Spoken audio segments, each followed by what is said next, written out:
Alright, y'all. Now this is just further emphasis of this little reality check for Versus. So Versus, please pay attention to this, okay? I put this video out before you, okay, a day before you did, on the 10th. So, just let you know, this information was there for you to see. You chose not to watch it. So that's your own personal thing right there.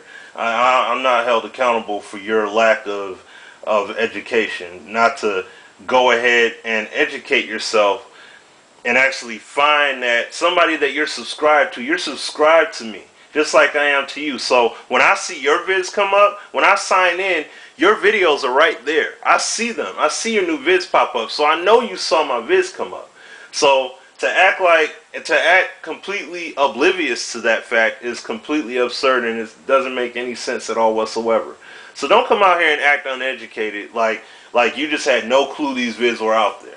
Now, if you chose to straight up oversight that, once again, like I told you months ago, you have to have your facts in order before you even try to come out at somebody. Now, I'm just going to play the end clip of that video that I stated in my previous video, setting the record straight here. So check out what it is I clearly said.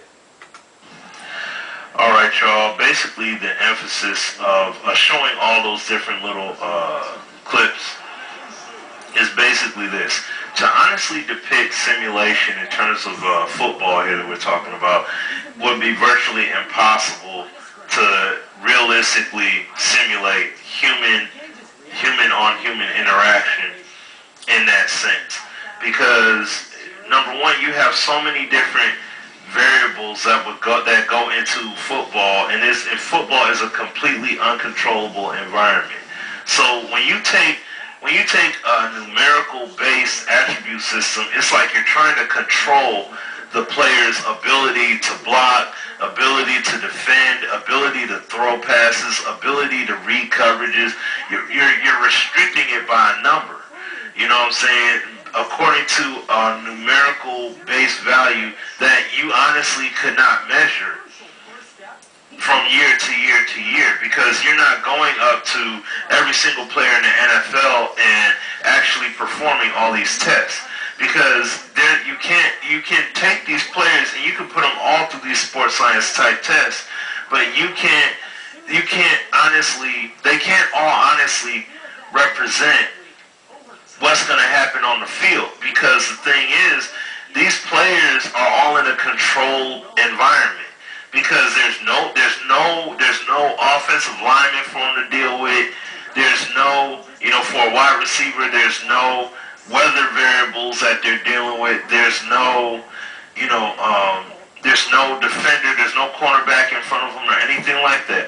All of this is just all wide in the open testing in a perfect suitable environment with no pads, no anything for the most part.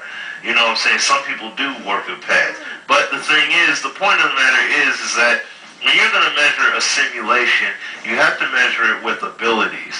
Because the thing is, you can pay respect in different tiers of an ability, and you can, in contrast to actually doing that with a numerical attribute in which you're basically taking a player and putting them in a box. You know what I'm saying? And like, you look at these players here, what Ndamukong Suh does is different than what Joey Porter would be able to do at linebacker compared to what Ray Lewis would do. You know what I'm saying? In comparison to what Zachary Thomas did. You know what I'm saying? And other great players.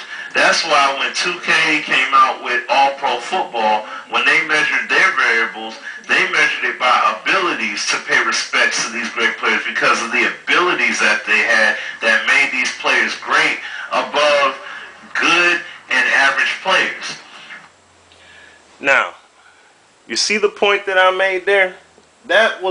You see that point that I made there. Now, I've shown various clips from multiple sports in this video, basically to prove the point that you cannot take one person and give them a standard. If LaDainian Tomlinson has a 99 for speed, and then you give Reggie Bush 99 for speed, that's not accurate. Both of them, like, if both of them were to run a foot race, you're saying they're going to run hand in hand. How can you honestly determine that? You can't.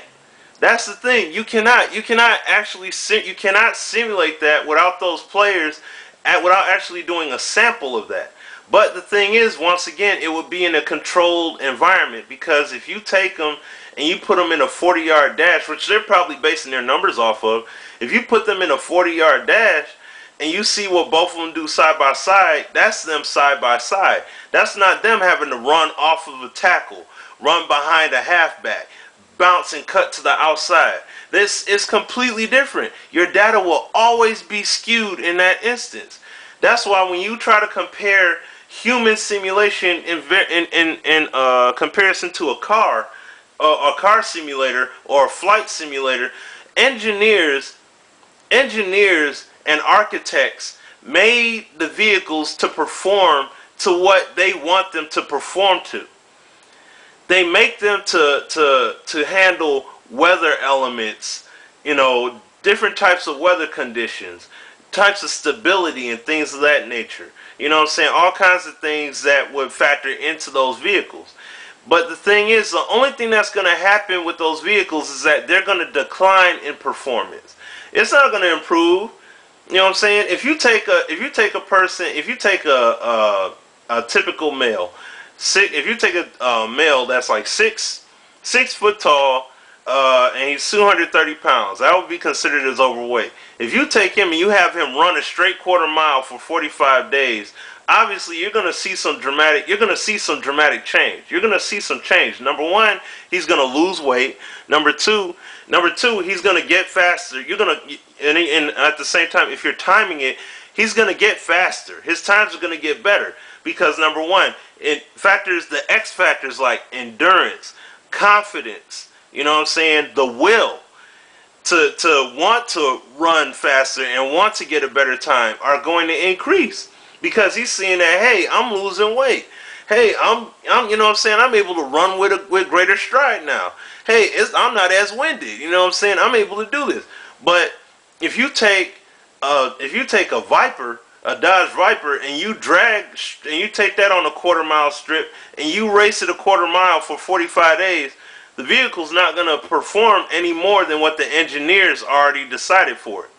Unless you unless you take engineers and have them go into the car and modify it.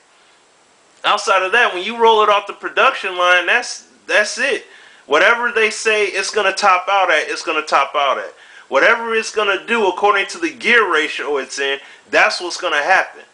The performance is not going to increase by any means. You know what I'm saying? So basically, the aerodynamics of the vehicle is not going to all of a sudden change. The car, the engine, the horsepower is not all of a sudden going to increase. The engine's not going to bore itself out and give you more horsepower or anything like that. You're not going to get more torque. You're not going to get, you know what I'm saying? Like, it's not going to change. It's all going to stay the same according to what standard is set by the engineer. Even though it is very intricate. It is intricate, but it's not going to change. That's why I said it's hard to do that. That's just to further verify my point in terms of that. And I mean, yes, Backbreaker has plenty of flaws, and I will be addressing them. So I will be coming out with vids talking about multiple issues on this game. No question about it. So once again, like I said, if you're going to come out here and you got something to say about me, get your facts straight. Get all your facts together before you choose to put on your mask and go ahead and do your vids and say whatever it is that you want to say. I don't care whatever opinion you have. You can say whatever opinion you want. But get it through your head. You gotta face the reality that you coming out here, you need to get your facts together before you come up here and say anything to people. That's it. Flat out. So, alright, on that note, I'm done with addressing the nonsense. You know what I'm saying? I'm gonna go back, get into what I need to be doing best, and that's to be getting these videos. So, alright, this is your boy Smitty, signing out. Alright, peace out, y'all.